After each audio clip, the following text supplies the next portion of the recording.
இன்றைக்கி இங்கே வந்து பார்த்திங்கன்னா ஒரு 2019 டியூக் 390 வந்து இருக்குது. வண்டி வந்து பார்த்திங்கன்னா ஆக்சிடென்ட் ஆகிடுச்சு. ஸோ ஃபுல்லாக வந்து ஃப்ரண்ட் எல்லாம் டேமேஜு.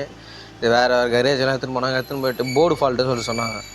ஸோ போர்டு ஃபால்ட்டுன்னு சொன்னதுக்கப்புறம் நம்ம கையில் வந்து ஸோ இப்போ இது வந்து போர்டு ஃபால்ட்டாக இல்லையான்னு சொல்லிட்டு எப்படி பார்க்கறதுன்ட்டு தான் நம்ம வந்து பார்க்க போகிறோம். ஸோ வந்து பார்த்திங்கன்னா இதில் ஃபஸ்ட்டு வந்து பார்த்திங்கன்னா ஆக்சிலேட்டர் தான் வந்து ஃபஸ்ட்டு மாற்றிருக்காங்க. ஸோ அதுக்கப்புறமா இங்கே டேங்க் கிட்ட வந்தீங்கன்னா இங்கே நீங்கள் வந்து சாவி ஆஃப் பண்ணி ஆன் பண்ணும்போது பம்பு ப்ரைம் ஆகிறத வந்து கேட்கலாம். உங்களுக்கே வந்து தெரியும், பம்பு வந்து ப்ரைம் ஆகும். ஓகேங்களா? ஸோ பம்ப் எனக்கு ப்ரைம் ஆகுது. அதுக்கடுத்து வந்து பார்த்திங்கன்னா ஒரு வாட்டியும் சாவி ஆஃப் பண்ணி ஆன் பண்ணும் போது எனக்கு த்ராட்டில் பாடி வந்து மூவிங் வந்து இருக்கணும். இதை பார்த்திங்கன்னா மூவிங் வந்து இல்லை. இப்போ வந்து நான் இப்போ வந்து செல்ஃப் அடித்தா வண்டி வந்து பார்த்திங்கன்னா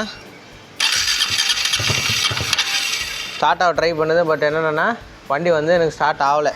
ஸோ இப்போ நான் வந்து பார்த்திங்கன்னா இங்கே இந்த த்ராட்டில் பாடி இருக்கா, ஸோ இதை நான் இப்போ வந்து சாவியை வந்து ஆஃப் பண்ணி ஆன் பண்ணால் எனக்கு இது வந்து ஆன் ஆகணும்.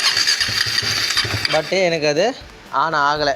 ஸோ நான் வந்து என்ன பண்ணுறேன்னா இந்த ஆக்சிலேட்டர் பம்புக்கு வருதுல சிக்னல் லைனு, ஆக்சிலேட்டருக்கு வரக்கூடிய இந்த சிக்னல் லைனு, இந்த லைனை மட்டும் எடுத்துடுறேன். ஏன்னா மற்றது எல்லாம் 5 வோல்ட் கிரவுண்ட் இருந்தால் தான் செல்ஃப்லாம் அடிக்கும் அது. ஸோ இப்போ நான் என்ன பண்ணுறேன்னா இப்போ நான் வந்து சாவி ஆஃப் பண்ணி ஆன் பண்ணுறேன்.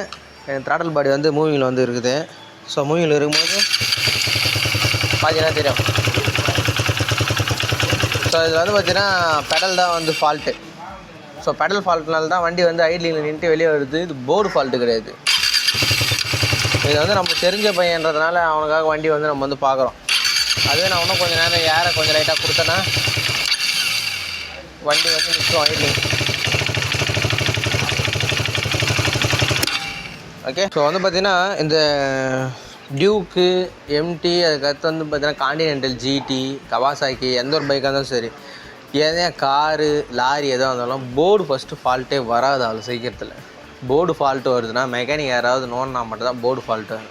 ஏன்னா அவ்வளோ சீப்பாக வந்து டிசைன் பண்ண மாட்டாங்க போர்டு ஃபால்ட் வர மாரி. அதே போர்டில் ரெகுலர் ஃபால்ட் இருக்குன்னா அது வந்து பார்த்திங்கன்னா ஒரு 10 வருஷத்துக்கு ஒரு வாட்டியாவது வரும், இல்லை 8 வருஷம் கழிச்சு தான் வந்து வரும். எடுத்த உடனேலாம் சடனாலாம் வந்து வராது. மெயினாக பைக்குக்கு வந்து அவ்வளோ சீப்பாக வந்து டிசைன் பண்ண மாட்டாங்க. ஸோ அதனால் வந்து உங்கள் பைக்கு வந்து 1க்கு 2 தடவை செக் பண்ணிவிட்டு இது பண்ணுங்கள். ஏன்னா நான் வந்து பைக் மெக்கானிக் கிடையாது, நான் ஜஸ்ட்டு கார் எலக்ட்ரிஷியன் தான்.